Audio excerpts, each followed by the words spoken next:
ಪ್ರಿಯರೇ, ದಿನದ ಬದುಕಿಗೊಂದು ಕ್ರಿಸ್ತನ ಈ ದನಿ ನಮ್ಮೆಲ್ಲರಿಗೂ ಪ್ರೇರಣೆ ಆಗಲಿ. ಪೂಜಾ ವಿಧಿಯ ಸಾಧಾರಣ ಕಾಲದ 24ನೇ ವಾರ, ಸೆಪ್ಟೆಂಬರ್ 19, 2025 ಶುಕ್ರವಾರ.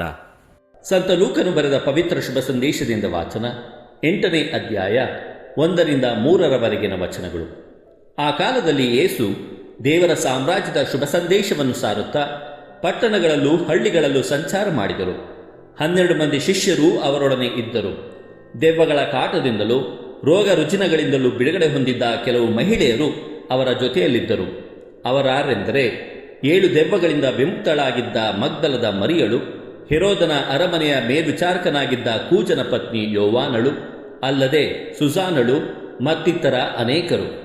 ಇವರು ತಮ್ಮ ಆಸ್ತಿಪಾಸ್ತಿಯನ್ನು ವೆಚ್ಚ ಮಾಡಿ ಯೇಸುವಿಗೂ ಅವರ ಶಿಷ್ಯರಿಗೂ ಉಪಚಾರ ಮಾಡುತ್ತಿದ್ದರು. ಪ್ರಭುವಿನ ಶುಭ ಸಂದೇಶ. ಕ್ರಿಸ್ತರೇ ನಿಮಗೆ ಸ್ತುತಿ ಸಲ್ಲಲಿ. ಚಿಂತನೆ.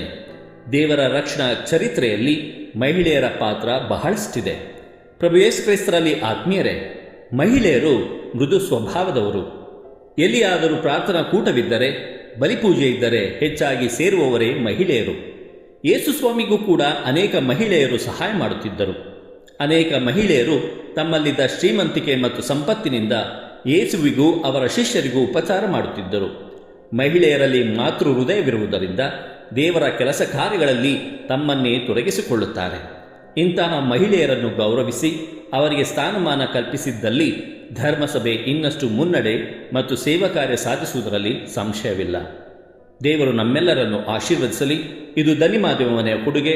ಧ್ವನಿ ವಂದನೆಯ ಸ್ವಾಮಿ ಶಾಂತಕುಮಾರ್ ಜೆ, ಬೆಂಗಳೂರು ಮಹಾಧರ್ಮಕ್ಷೇತ್ರ.